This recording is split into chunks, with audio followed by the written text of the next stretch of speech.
En la tierra del misterio y mil cosas más, donde los caminos se enredan entre leyendas y cuentos, existía una finca misteriosa.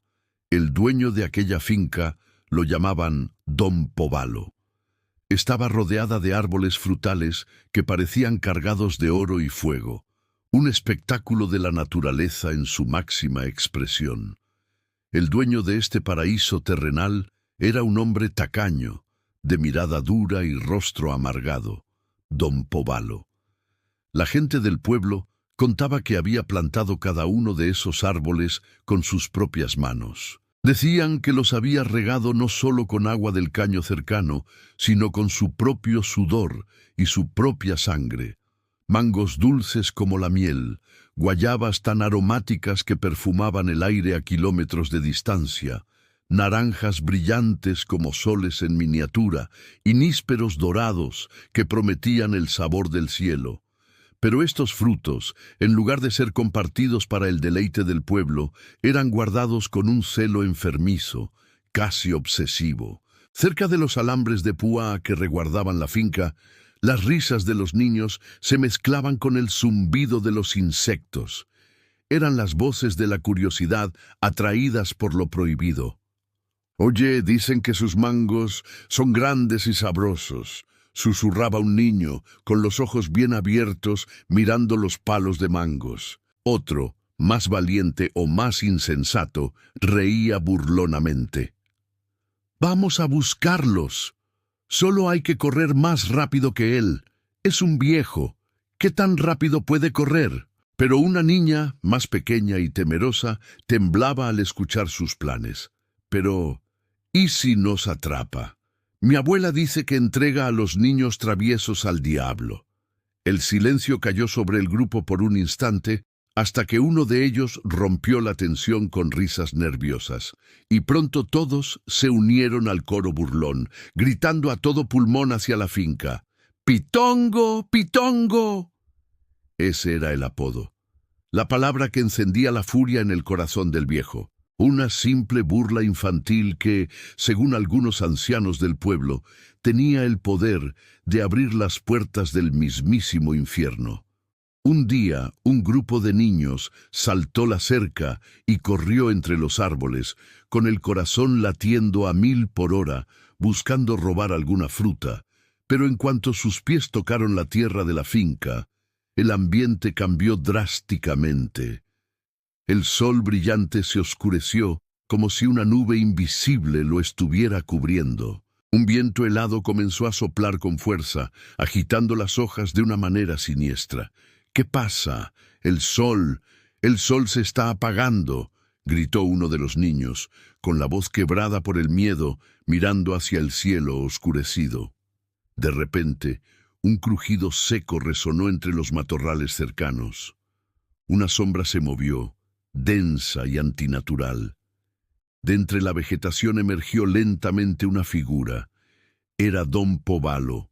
Su voz, profunda y retumbante como un trueno lejano, hizo temblar el aire. «¡Malditos ladrones! El diablo mismo vendrá por ustedes». Los niños soltaron un grito ahogado y corrieron despavoridos, sin mirar atrás. Pero la sombra de Don Povalo parecía alargarse, persiguiéndolos desde todos los rincones de la finca. «¡Es Pitongo! ¡Es Pitongo!», gritaba uno de ellos con lágrimas en los ojos. La leyenda comenzó a tomar forma. No había una explicación lógica. Aunque fueran varios niños juntos, todos contaban exactamente la misma historia al volver al pueblo, sin aliento y pálidos como el papel. Juraban que las sombras se cerraban sobre ellos, que el aire se volvía frío como el hielo, y que Don Povalo los perseguía como un fantasma salido de las entrañas de la tierra. En otra tarde, un nuevo grupo de niños valientes se acercó a la cerca, no para robar, sino para desafiar. A coro, sus voces infantiles resonaron con una mezcla de miedo y osadía. «Pitongo, Pitongo, sal si te atreves».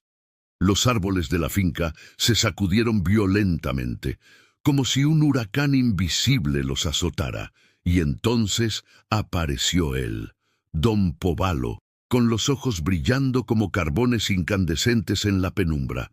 Su grito fue como un trueno, lleno de una ira que no parecía humana. «Les juro que los atraparé». El miedo se apoderó de los niños, que huyeron sin pensarlo 2 veces. Los años corrieron como el agua de un río. Los niños que una vez temblaron ante la figura de don Póbalo, crecieron, se convirtieron en adultos y tuvieron sus propios hijos. Y otros niños nuevos nacieron en el pueblo. Pero la historia, como una maldición, se repetía. Los frutos de la finca seguían madurando, jugosos y tentadores, y la curiosidad infantil era una fuerza demasiado grande para ser contenida. Generación tras generación, los niños volvían a entrar, atraídos por la leyenda y el desafío. Y generación tras generación, don Póbalo los corría como un espectro eterno, incansable, en la defensa de su sagrado huerto. Pero el tiempo no perdona a nadie. La vejez finalmente alcanzó al guardián de los árboles. La gente del pueblo comenzó a verlo cada vez más quieto, sentado en una vieja mecedora en la sala de su casa, inmóvil, con la piel tan arrugada y seca que parecía la corteza de un árbol antiguo.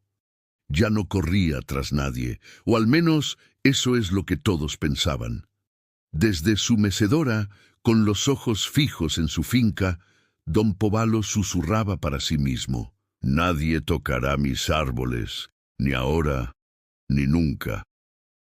El miedo en el pueblo cambió de naturaleza.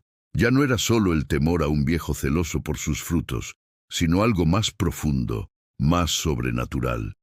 En la plaza, los vecinos murmuraban en voz baja, compartiendo historias inquietantes. «Ese viejo ya no camina, se pasa el día en esa silla», decía un hombre, «pero juro por mi madre que lo vi parado entre los naranjos anoche cuando volvía a casa». Otro, mirando a todos lados, dijo: «Y cuando muera, ¿qué pasará? Su espíritu quedará atrapado aquí, custodiando su finca para toda la eternidad». El miedo ya no era a don Póbalo vivo, sino a lo que ocurriría cuando la muerte finalmente lo reclamara. Y así llegamos al presente. La finca sigue ahí, al anochecer, envuelta en un silencio pesado. El viento sopla con más fuerza que nunca entre las ramas. La vieja mecedora aparece vacía, meciéndose lentamente, como si un peso invisible acabara de levantarse. Hoy nadie sabe con certeza si don Póbalo aún respira. Algunos dicen que murió en silencio, una noche sin luna, sentado en su mecedora. Otros juran que jamás lo enterraron, que simplemente se levantó una noche, caminó hacia la espesura de sus árboles y nunca más regresó. Pero una cosa es segura: los niños siguen robando sus frutos, y los que entran cuentan lo mismo al salir corriendo, con el terror dibujado en sus rostros, que entre los matorrales los observa una sombra oscura y densa, que una voz profunda que hiela los huesos les ruge en el oído: «¡Yo soy Pitongo!». Y entonces el aire se corta, los frutos tiemblan en las ramas como si tuvieran miedo, y los pasos inconfundibles de don Póbalo vuelven a resonar en los palos de mangos. Nos vemos en la próxima historia. No olviden compartir y comentar. Gracias.